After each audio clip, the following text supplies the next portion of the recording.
چلیں جی، اب سیاسی معاملات پر تھوڑا بات کر لیتے ہیں۔ حکومت سے مذاکرات کے مؤثر نتائج نہ نکلنے کے بعد پی ٹی آئی نے اپوزیشن جماعتوں سے امیدیں باندھ لی ہیں۔ ایک گرینڈ اپوزیشن الائنس کی تشکیل کے لیے کوششیں شروع ہو گئی ہیں۔ شاہد خاقان عباسی صاحب کہتے ہیں کہ ملکی مسائل کا حل نئے الیکشن ہیں، اور پھر اپوزیشن جماعتوں کی گزشتہ روز ایک اہم میٹنگ تھی لیکن اتحاد تشکیل نہیں ہوا۔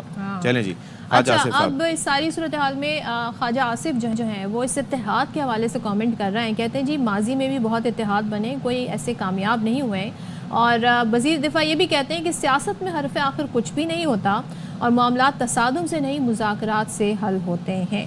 مولانا فضل الرحمان سے وہ یہ کہتے ہیں کہ بات ضرور کرنی چاہیے، ان کے ساتھ تعلقات میں تسلسل ہونا چاہیے، اگر انہیں کے پی کے میں تحفظات ہیں تو ہمیں ان کے ساتھ کھڑا ہونا چاہیے۔ تو بات کر لیتے ہیں جو ای آئی ایف کے رہنما حافظ حمداللہ صاحب ہمارے ساتھ ہیں۔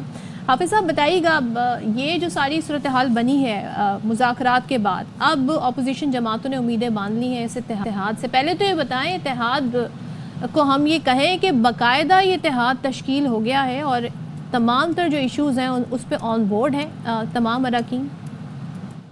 بسم اللہ الرحمن الرحیم، بہت شکریہ۔ خیال میں بنیادی طور پر تو ابھی تک یہ فیصلہ نہیں ہوا ہے کہ اپوزیشن جماعتوں کے درمیان باقاعدہ الائنس یا اتحاد کی ایک شکل بنی ہے، اور البتہ یہ ہوا ہے کہ اسد قیصر جو سابق اسپیکر قومی اسمبلی اور تحریک انصاف کے رہنما ہیں، ان کے گھر پر ایک بیٹھک ہوئی ہے عشائیہ، اس میں پاکستان کی موجودہ سیاسی صورتحال پر ڈسکشن، بحث مباحثہ اور مذاکرہ ہوا ہے، جس میں تمام سیاسی قیادت اس میں شریک تھی۔ مولانا فضل الرحمان صاحب بھی اس میں شریک تھے، باقی تمام سیاسی قیادت شریک تھی۔ اس میں اس بات پر کم سے کم اتفاق ہوا ہے کہ اس ملک میں نہ سیاست ہے نہ جمہوریت ہے۔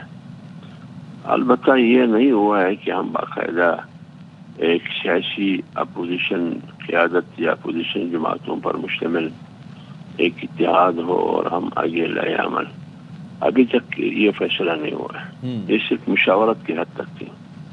تو آپ کے خیال میں یہ ہونا چاہیے، ضرورت ہے اس اتحاد کی اس وقت؟ میرے خیال میں چند چیزوں پر تو اپوزیشن ایک ذہن بنا چکی ہے اور ایک ذہنی ہم آہنگی ہے۔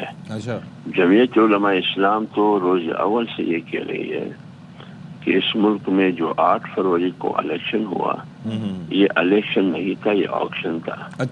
لہذا اگر اس ملک میں ہم استحکام چاہتے ہیں، سیاسی استحکام چاہتے ہیں، جمہوری استحکام چاہتے ہیں، باقاعدہ نمائندہ اور منتخب اسمبلی چاہتے ہیں اور باقاعدہ منتخب حکومت چاہتے ہیں، تو اس کے لیے نئے الیکشن میں جانا ضروری ہے۔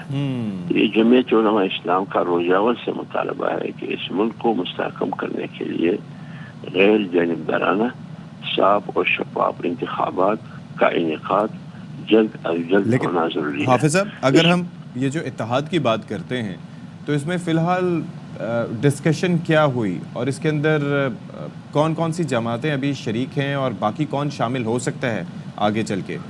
دیکھیے، میں نے آپ کو کہہ دیا کہ مولانا صاحب کا اور جمعیت علماء اسلام کا روز اول سے موقف تو یہ ہے۔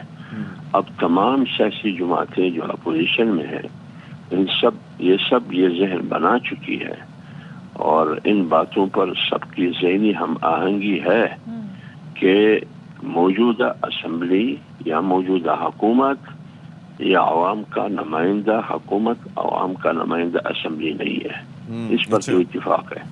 دوسری بات یہ ہے کہ اس ملک میں رول آف لا نہیں ہے، اور تیسری بات یہ ہے کہ اس ملک میں کوئی آئین نہیں ہے۔ تو اگر اس بات پر ذہنی آمادگی ہوئی ہے ان چند باتوں پر کہ ملک میں آئین کی بالادستی ہو جو کہ ہے نہیں، قانون کی حکمرانی ہو جو کہ ہے نہیں، ایک نمائندہ عوامی حقیقی نمائندہ حکومت اور اسمبلی ہو جو کہ ہے نہیں، تو جب نہیں ہے تو پھر کیا ہونا چاہیے؟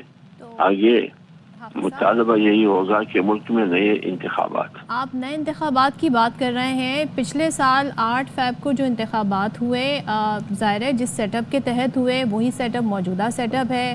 اگر آپ کہتے ہیں کہ وہ صاف شفاف نہیں تھے، آئین کے مطابق نہیں تھے، تو اب کیا گارنٹی ہوگی کہ جو نئے الیکشن ہوں گے وہ اس طرح کے نہیں ہوں گے؟ کیونکہ ریفارمز تو کچھ ہو نہیں سکے الیکٹورل. دیکھیے بات یہ ہے، بنیادی طور پر تو میں نے آپ کو یہ کہہ دیا کہ بنیادی اصولی طور پر ان تمام اپوزیشن میں شامل جماعتوں کا ان نکات پر اتفاق ہے، ذہنی ہم آہنگی ہے. اب اگر جب یہ جماعتیں واقعی متفق ہوتے ہیں، آگے متحد ہو کر ایک اتحاد کی صورت میں آگے جاتے ہیں، پھر باقی چیزیں جو آپ نے سوال کیا کہ سسٹم وہی ہے، تو پھر آپ کو کیا گارنٹی ہے کہ صاف و شفاف انتخابات ممکن ہو سکے گا؟ یہ آگے جب یہ اتحاد وجود میں آئے گی یا باقاعدہ ایک اتحاد کی شکل اختیار کرے گی، یہ تمام چیزیں پھر سامنے آئے گی کہ اپوزیشن جماعتوں کا ڈیمانڈ کیا ہوگا. ٹھیک ہے، تھینک یو سو مچ. حافظ حمداللہ صاحب گفتگو کر رہے تھے، اور اب تو کہتے ہیں نا شروعات ہے، دیکھتے ہیں جی یہ جماعتیں آگے کیا لاہے عمل اختیار کرتی ہیں.